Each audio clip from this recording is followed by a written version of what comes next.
Hello and welcome to In the Art Scene podcast, a place where creatives share their stories.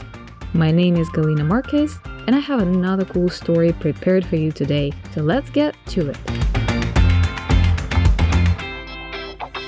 Hello everybody and welcome back to In the Art Scene podcast, and I am talking today to Elizabeth Rohrbaugh, which is, for what I can see, is an amazing painter, but sort of a mystery for me because we have literally just met online about a week ago. And Elizabeth I went through your website and I loved your blog and I loved everything I saw. But when you contacted me, you said that there's something else that stood out to you in one of the previous episodes of the podcast that relates to your story, which was not on your website. And I think this is what we're going to talk about today. Okay, why wouldn't we start with you introducing yourself? Sure. Happy to be here. Thanks for the discussion this morning. My pleasure. My name is Elizabeth Rohrbaugh. I'm a self-taught artist, a lifelong artist, pretty much. But the thing that stood out that we were discussing was the varied path that I've had to becoming a quote unquote full-time artist. Most of my adult life was not spent doing art. I had a fairly long career in the corporate world doing research and development. I've also worked for several different art programs, either on the side or full-time. But just a couple of years ago, started devoting my time fully to doing art for myself and working independently as an artist. So what struck me in the previous conversations that I've heard is we all seem to have this idealized version of, I want to be an artist, and we think there is a straight path to that. And I would argue that the majority of us that are working in art full-time have either previously had careers or still do have a side career that supports that art vision or that art journey until it can become fully what we want it to be. And I was compelled to talk to you about that because I think so many either new artists or young artists coming into the field now have this vision that it's just going to be a straight line, and it's anything but. It looks more like a knotted ball of yarn most of the time, I think. Yeah, I barely can remember anyone I have had on the podcast so far who had like a really straight line from, art school right into the studio work. Yeah, pretty much everyone is coming from very different backgrounds. And even some people who are going to the art school, they then are feeling a little bit lost in the world. And because from what I haven't gone to art school, so I can't say anything. But it seems like in the art school, they don't really give you much direction on how to be an entrepreneur as an artist, because this is what it is. Nowadays, you have to be an entrepreneur. You have to figure out how to run a little business. And that involves a lot of different things aside of art and then absolutely not related to art. And that's difficult to learn, and it's difficult to comprehend for a lot of people who did not anticipate to do that. So tell us a little bit about your career in R&D. So how did you start, and then how did you learn to be an artist? You're self-taught, and what it was for you to combine art as a hobby or a creative outlet while you were still in the corporate world?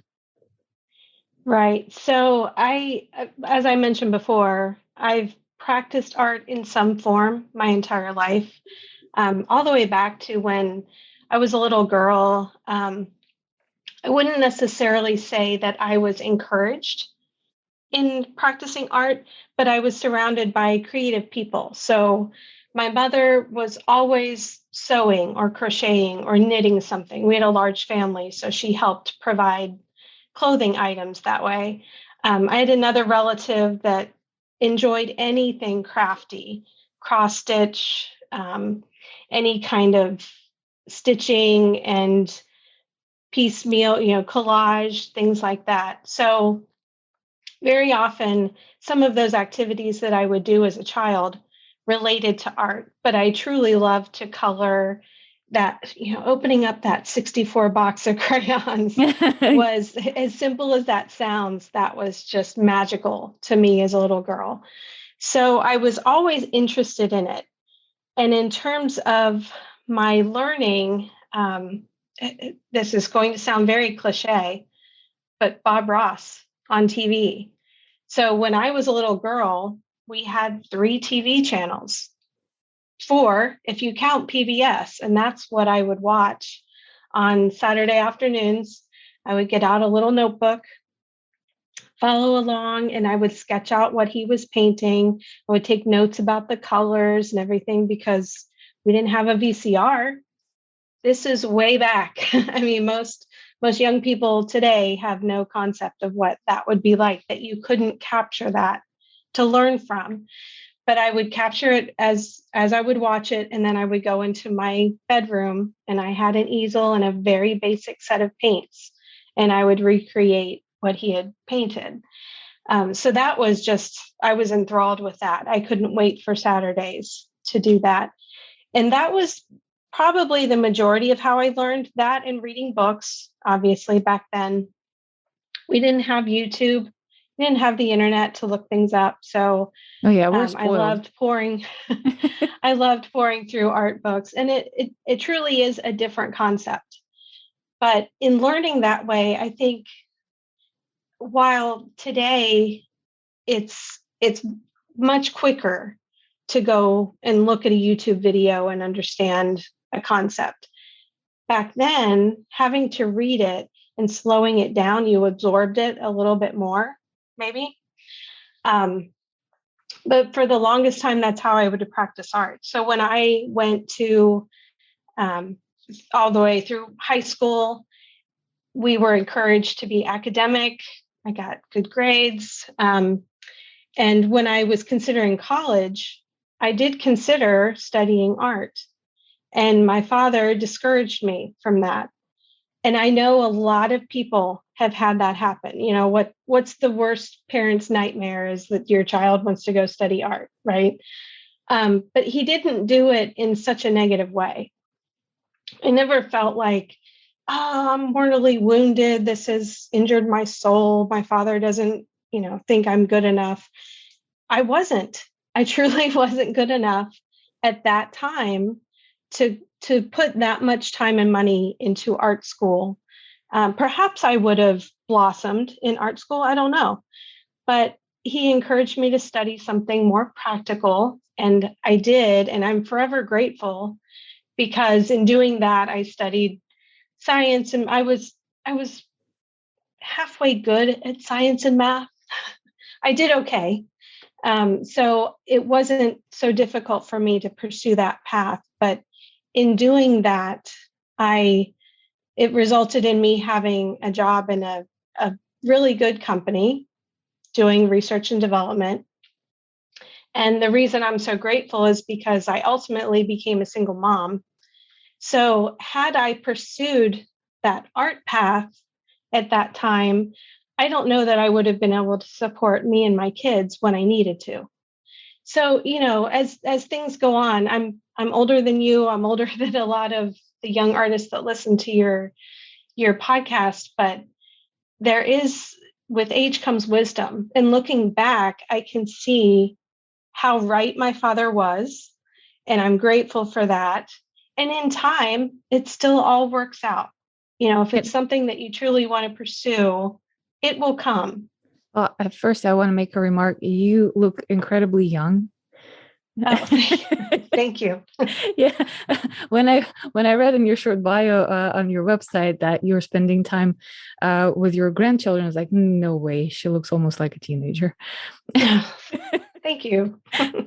There's no way. But yeah, it is interesting, that perspective that you're describing.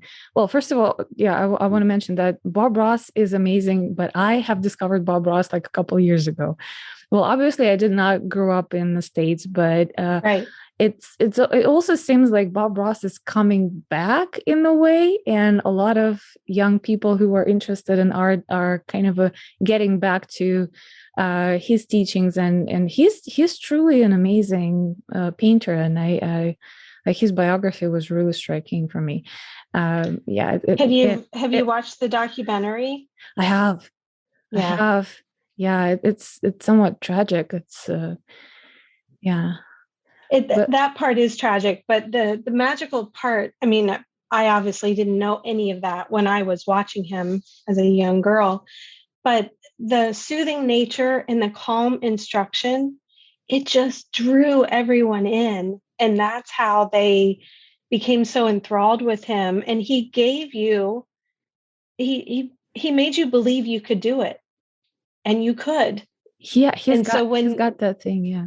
he did have a talent with that. So I was fortunate that I could even watch that, because again, when I was, at that age, that was the only option, was television. We didn't have other video tutorials. And I grew up in a really small farm town in Indiana. We did have art classes at my high school, but I couldn't fit them in the way our curriculum was structured. If you wanted to pursue honors in science and math, it just didn't fit into the schedule. So I didn't have any other opportunity to take any art classes. So it But was nice to be able to watch it every Saturday afternoon. you were very dedicated, taking classes from Bob Ross on the Saturday afternoon and taking That's your right. notes. And because to me, yeah, we are very spoiled with having YouTube right now, and even back when I was in school, when internet was not that big of a thing, I don't think I would imagine myself watching something and taking very, very detailed notes and then go and try to recreate it based on my own notes, because, well, I know that my notes probably would make any sense to me an hour later. And maybe I'm not that kind of a person, but I just admire your dedication from a very early age to learn as much as you can and to take as much as you can out of what was accessible to you. Well, but it's not hard when it's something you want to do, right? I mean, there was you can define that in a couple of different ways. If I wanted to become a NASA engineer, I think I could do it as long as I studied hard enough. And that's what makes the difference with so many people. It's just persistence, truly. I wouldn't say that I'm a fantastic artist, but I really don't care what other people think, because I want to do it so badly. I'm just going to keep painting. So, All right. Well, my next question then, now, not only you are a full-time artist, you actually have your own curriculum on, what was that platform? The on Skillshare, on Skillshare. Mhm. Skillshare. That is something really amazing. So tell me a little bit, how did you get to the conclusion of your corporate career, and how did you become a full-time artist and an educator? Okay, it's a little bit long. I'll try to keep it short. We have time. During during my corporate career, I always had some side art activity. So for a while, I was an instructor with Young Rembrandts, which is an art program for children. I would sometimes teach privately, students come to the house, that kind of thing. But there was a point where I just felt, I can't explain it any other way, but my role here in the corporate world is done. I can't do anymore. And I was really feeling fully drawn to something else. I knew there was some other place I was supposed to be. And I'm a Christian, so I prayed a lot during that time. It was several years actually that I was kind of struggling with that. But I found um, online, I found a program nearby that was an art program for people living with dementia. And at the time, my father was living with Alzheimer's. So I was sort of Googling, researching what activities to do with my father because my sister did a lot of caregiving for him as well. And she was incorporating a lot of creative art influences, so music and dance when he could. And it really truly made a difference. I thought it prolonged his cognitive awareness. When you were in an activity like that, he was truly with you. So I was researching art because I'm a painter. And I found this program. It's called Opening Minds Through Art, and it's run through the Scripps Gerontology Center at Miami University in Oxford, Ohio. And I started volunteering with them with the intent to take that program to my father's long-term care facility. And I ultimately left my job at Procter and Gamble in research and development to go and become the assistant director at Opening Minds Through Art. So I stayed there for 7 or 8 years. And in that time, we really grew that program across the United States and internationally, but also for my interest, I was able to bring that to my father for a couple of years. So it was very touching to have, I was able to train two of my siblings to work with him. And that's the premise of the program. Someone sits with the person with dementia just as a guide, as a cheerleader, an encourager, and to make sure that they're safe, obviously. But that gave two of my siblings the opportunity to spend that time with him while I led the program for a group of people with them. So that was very meaningful. And as I worked through all of that process, he did pass towards the end of my time there. And it just felt like the right time for me to do this on my own. I just felt like I've learned project management skills through my corporate life. I've learned how to teach, working with college students and working with older adults. I've learned program management in terms of running an art program. How do we keep this going? So it just felt like the right time. And at the end of 2019, I started doing my art full time. So that's where I'm at today. And as I started doing that, I found I wanted to teach, but I didn't have the technical skills of creating an entire workshop. I was building my website, learning all of that kind of thing. I wouldn't say I'm the techiest person, but I've through trial and error, I figured it out. And when I saw Skillshare is a learning platform that will host the classes that you create, so I didn't have to deal with all of that back end. What if the server goes down kind of issues? I thought, well, I'll give it a shot. So a lot of my progress has been with that mindset. I'll give it a shot. Let's see what happens.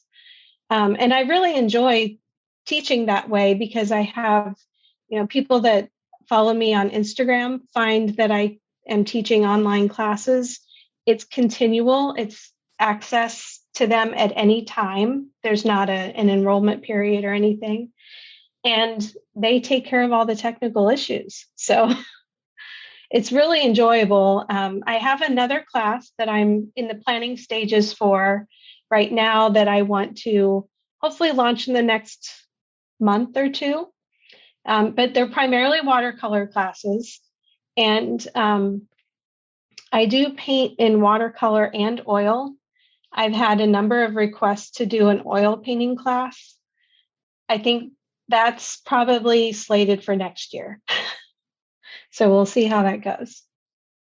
Wow. Well, first of all, what an amazing and really emotional story about your father.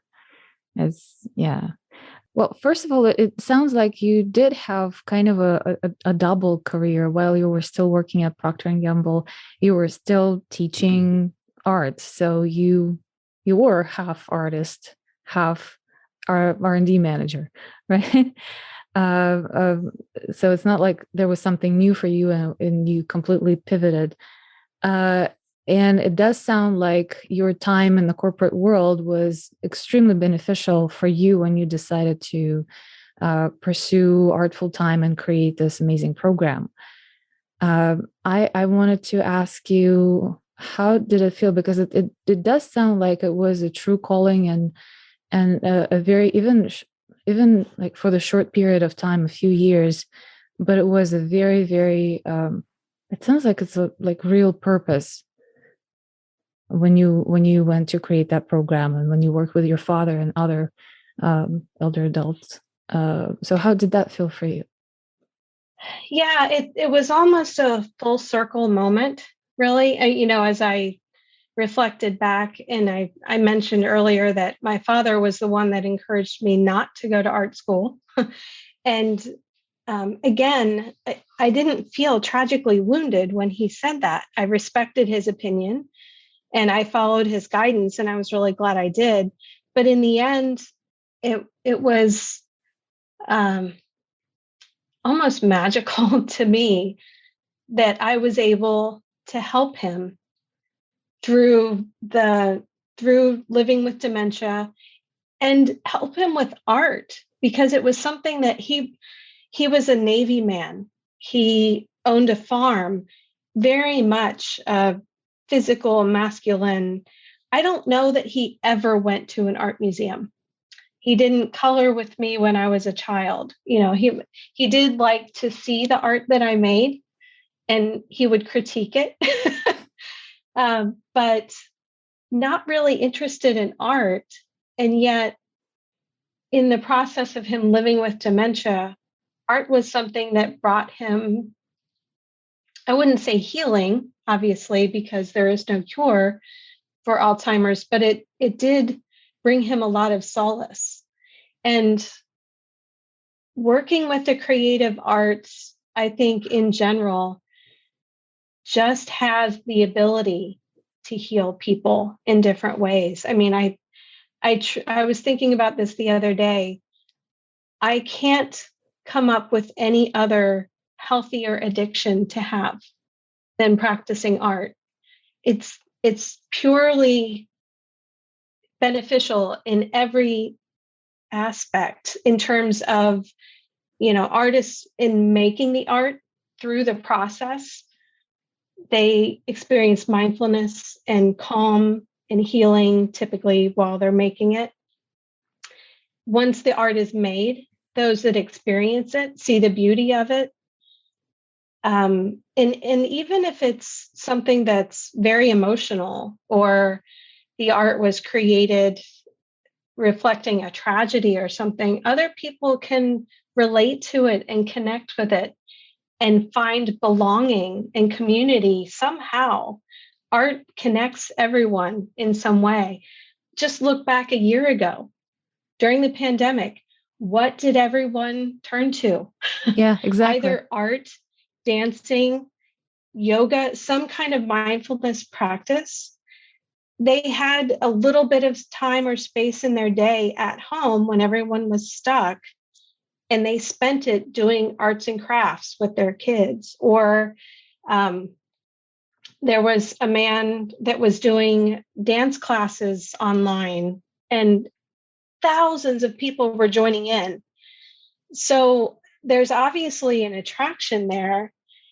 And I think it's something that our soul just needs. We need to be creative in some way. And I believe everyone is creative in some way. Even the scientists, I worked with some brilliant people at Procter and Gamble, and so many of them had a creative outlet. They were teaching pottery or doing wood burning, or many of them were painters. So there's something about that, even if you work or are, bent technically to that kind of um, logical profession, there's still something that needs to be released creatively in everyone. Yeah, I agree with you. I agree with you. And it's really it's really heartwarming to hear that art at the end was that connecting element for your father, for you, and for your siblings. It's amazing. Mm-hmm. It is amazing. Let's take a short coffee break. Producing this podcast sure takes a lot of energy. Would you buy me a coffee so I can continue doing it? I would really appreciate it. The link is in the show notes and on our website, intheartscene.com. Thanks for supporting our show.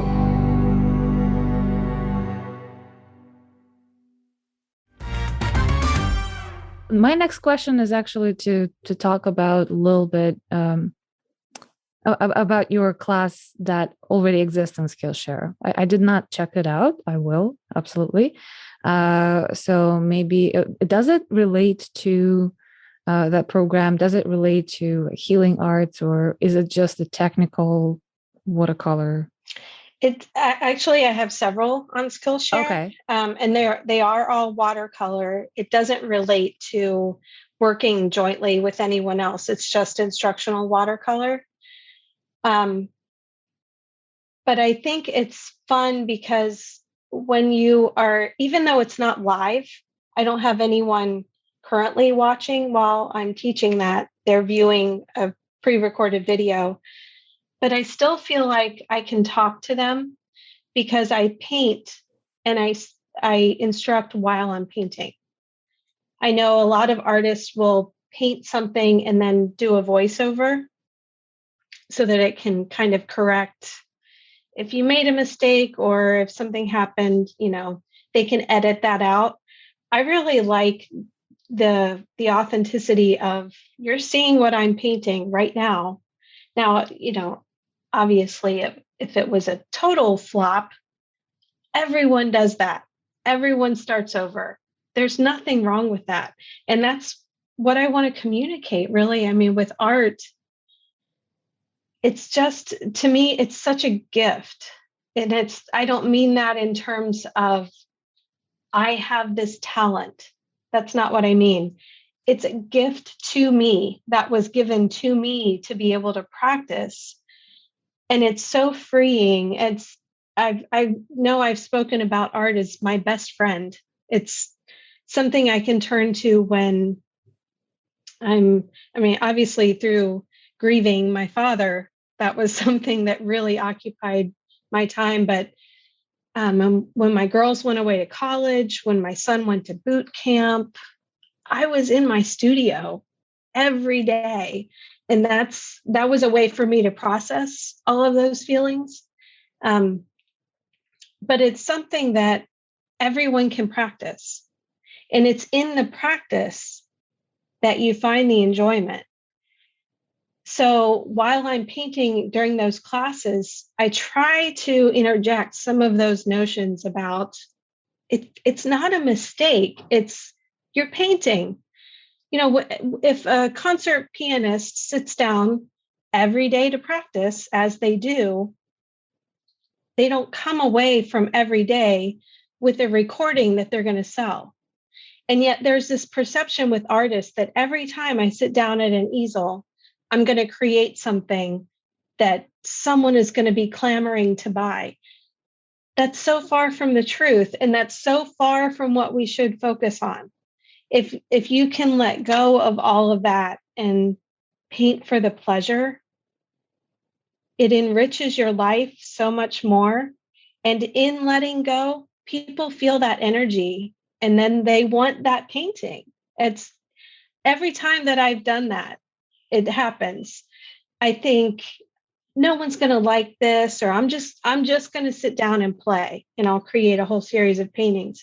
Those are the ones that sell. And it tells me there's something in that energy that I'm putting into those paintings. That's what's attracting people. That is so hopefully true. they enjoy looking at it as well. But it's truly, what the feelings that I've transferred and really the love that I've put into it. That's what people want. That is so true. That is so true. And what you said about especially young artists, and especially nowadays, and then we grew up in hustle culture, right? So we're we brought up thinking that whatever you do, you have to be a perfectionist. You have to, strive for something, and everything has to have some sort of a monetary purpose. Otherwise, it's not, a real job, or it's not, it's not a real career. It's just like a hobby. And even if it's hobby, I mean, there's nothing wrong with that. But yes, we do have that nudging voice somewhere in the back of our heads that if you go to the studio, you have to be productive. And that means that you have to produce something that will be almost like a product, right? And it is amazing how many people for a long, long, long time dealing with the imposter syndrome because of that, because they just don't know how to let go. And I think in the creative process, for a lot of people, not even perfecting a technique or skills or learning the new medium, that is the hardest part, to let go and just enjoy.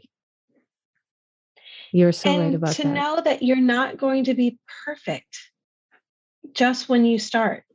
I mean, if my goal is to run a marathon, look at how many days, months you put into training for one race. So if, flip that to art terms, if you painted for that same number of hours before you ever tried to make something that you're going to sell, I'm sure you would be much better at it. But too often artists feel like, and I was guilty of this for a long time. And sometimes I can fall into that trap where I've only got an hour today. I want to sit down and paint, and I want it to be beautiful. I want it to be a finished product when I'm done. And it seldom is the case. And again, it's just because I've been doing this most of my life that there are some days you go, you can use that for something else. You can paint over it. You can cut it up and turn it into collage material. You can weave another painting together. It's not wasted. And that's what I think we need to switch the mindset. So all of the hours that you've put in, even if that painting doesn't sell for, the amount that you want, it's not just a huge success, it's still valuable. You wouldn't disregard the time that you put into practicing it. And that's one thing. Before I even started those Skillshare classes, there were a couple of people that contacted me over social media just asking, would you just paint with me for a little bit on Zoom or over FaceTime or something? They were stuck on a certain technique or whatever. And I remember one of the students, we had a mantra that it's all just practice.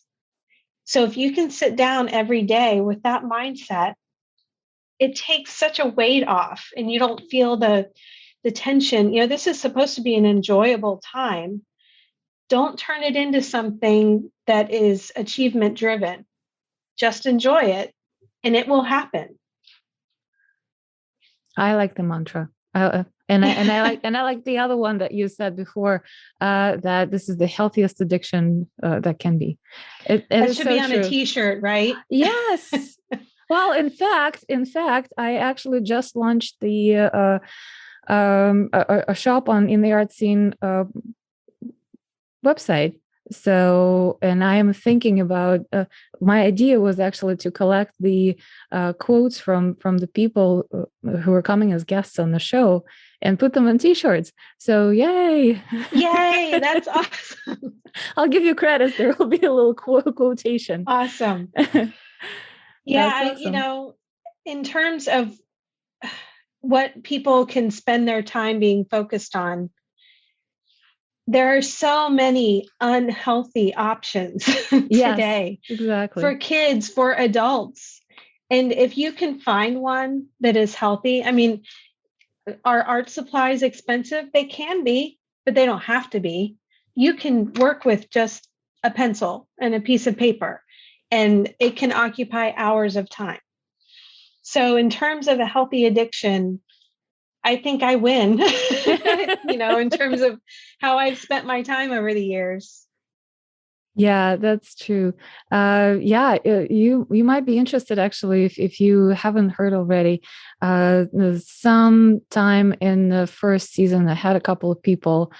One is the OBGYN surgeon who is painting oil and the way he's describing his creative process.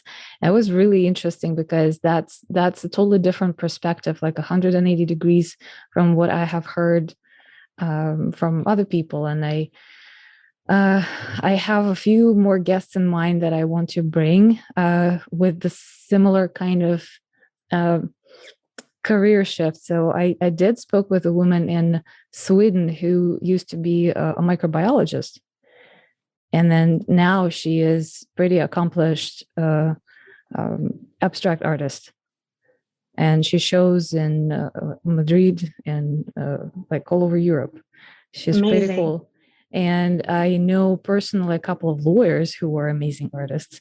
To me, like I can't even I can't even comprehend how can you like lawyers are so much into their left brain.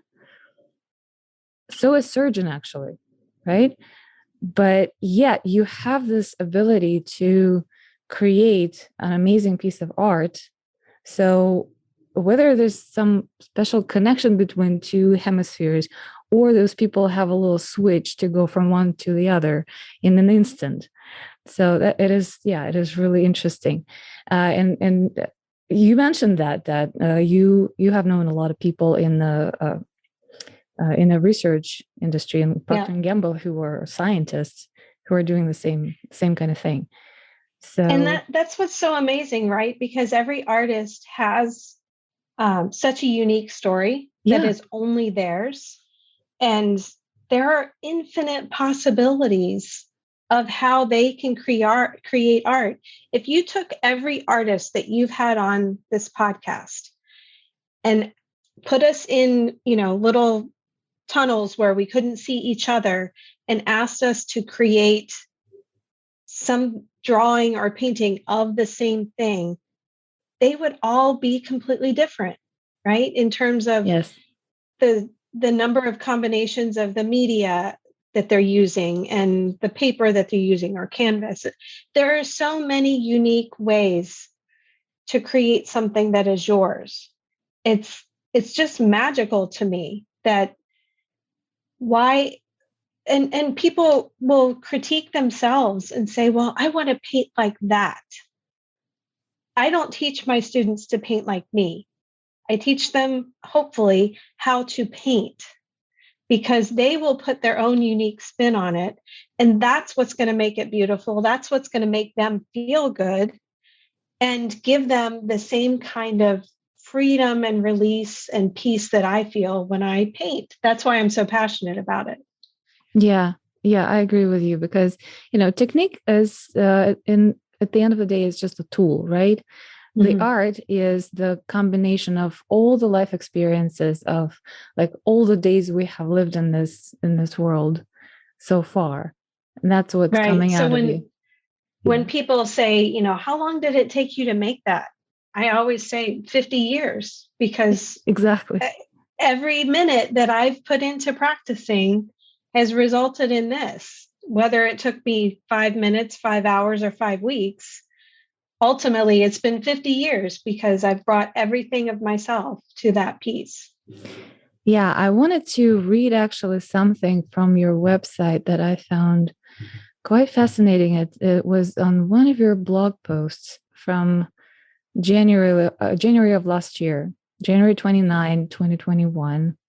And there's that little paragraph that says, God's design is that everyone has a unique fingerprint, even twins, of which you are one, as I Mm-hmm. understand. Yeah.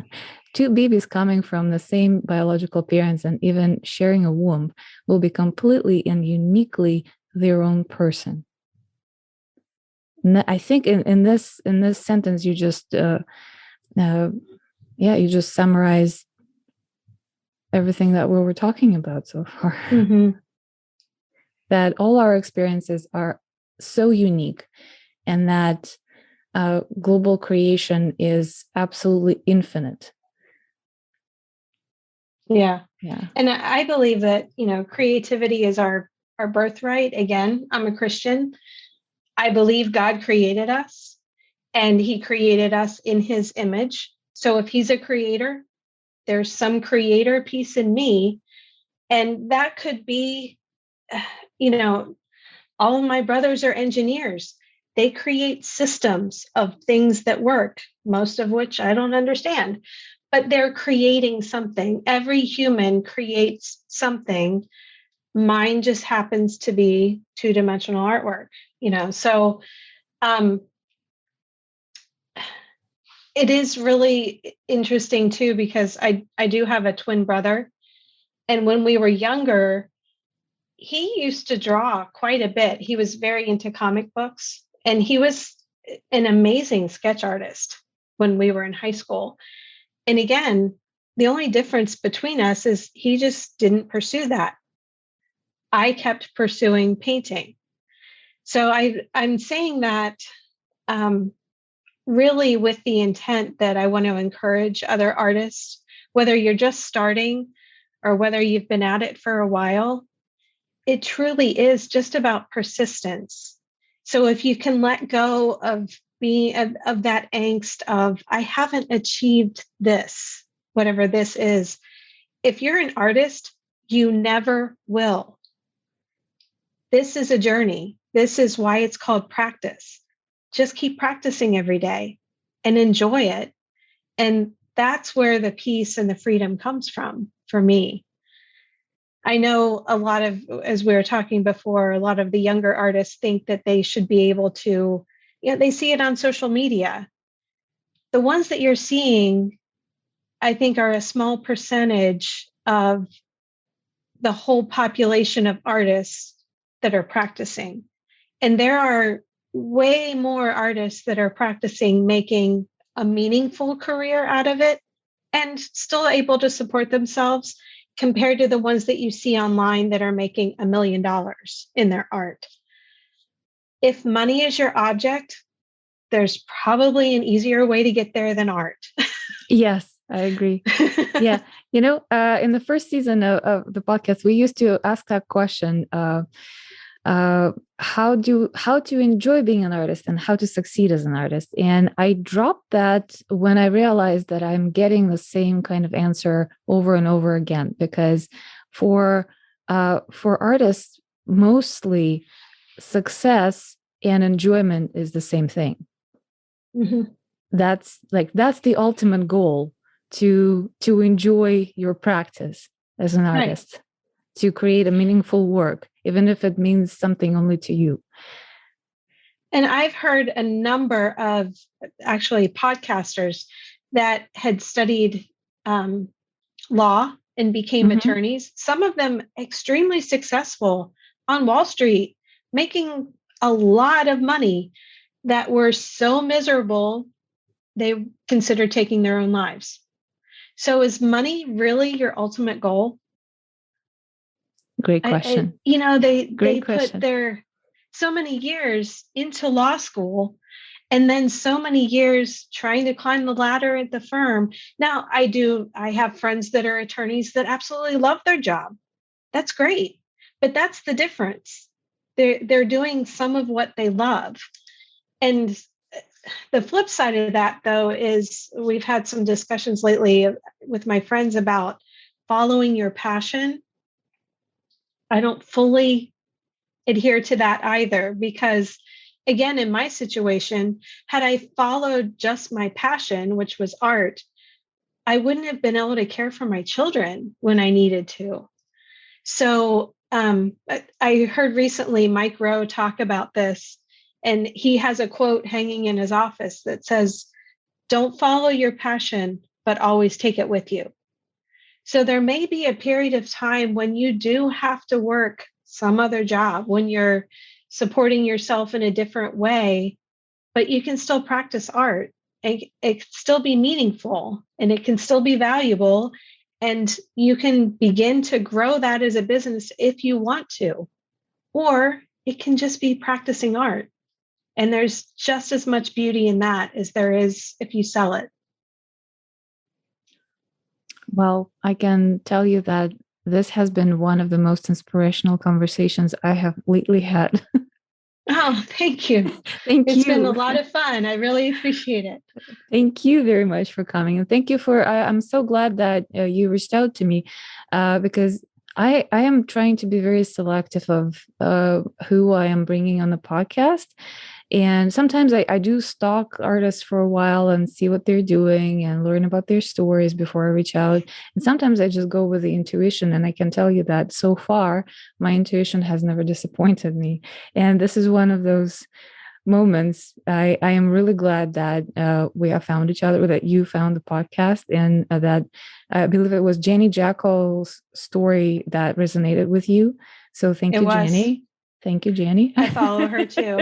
And I love the conversations that you're having. It, for lack of a better way of saying it, it feels like you're talking to real people I am. as opposed to so many other art podcasts. They're trying to find the new and shiny, and you don't necessarily have had to publish a book to have a successful art career. You don't have to be in 15 galleries to have a successful art career. And I think encouraging young artists in that way so that they know there's a million different ways you can be successful with art. Do what feels right to you and that doesn't feel. I've been lately thinking about, I'm going to do what feels easy. And by that I don't mean that I'm not going to work at it, but there are some projects that come along and you feel this tightness in your chest and your face immediately starts cringing. Like you, I'm using my intuition. I'm going to follow the work that feels easy. And then I'm going to work really hard at that.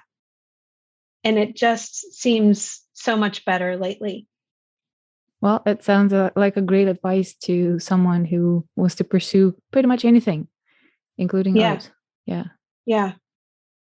Well, thank you so much. We still have a few minutes before our hour ends. If you had something in mind when we started this conversation that you wanted to make sure that you want to say on the podcast, um, that's the time to do that. I would just encourage literally everyone to have some form of creative outlet. I obviously am, I'm more focused on visual arts, but whether that's writing and poetry or music or dance, I just feel like if the population had a way to express themselves, whatever they're feeling in that day, look at Mr. Rogers, and he worked with children in playing the piano. And some days he felt angry and it sounded like this. And he would, if you saw the movie, he would pound on the piano. Wouldn't that be a much better way to release our emotions than Yep. some of the obvious vitriol and anger and everything that you're seeing today? Finding a way to express yourself that is helpful to you and not harmful to anyone else. I think that's what art gives us. Yeah.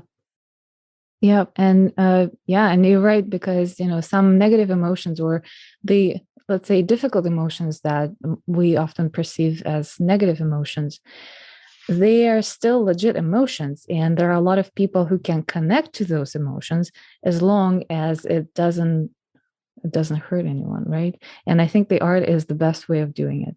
Yeah. Connecting with other people. Yeah. Yeah. All right. So how can people find you online? I am most active on Instagram, and you can find me at Elizabeth Ann Rohrbaugh. And that's my website as well, elizabethannrohrbaugh.com. And I'm also on Skillshare. So I hope to see some of the folks over there. If you do follow me, say hi and let me know that you found me here. And we'll connect back and I'll share that with you as well. Oh, great. And for everybody, of course, we're going to have show notes and the adjacent blog post with all the links to how to find Elizabeth, to her classes on Skillshare, and look for the t-shirts with Elizabeth's quotes. I'm going to buy the first one. Oh, awesome. Especially if you want to support the show, if you like this conversation and was as inspired as me today talking with Elizabeth, you gotta buy a t-shirt. All righty. Thank you so much for being with me today. It was an amazing conversation, truly. It made my day. Thank you. I really enjoyed being here. Right, and I will see you next time in the Art Scene. It has been another episode of In the Art Scene podcast. If you liked today's conversation, please give us a good review on Apple. And go listen to other great stories. Check out our website intheartscene.com or follow us on Instagram at intheartscene for more content. If you are a creative and you want to share your story, shoot us a message from the website or DM us on Instagram. Look forward to seeing you next time in the Art Scene.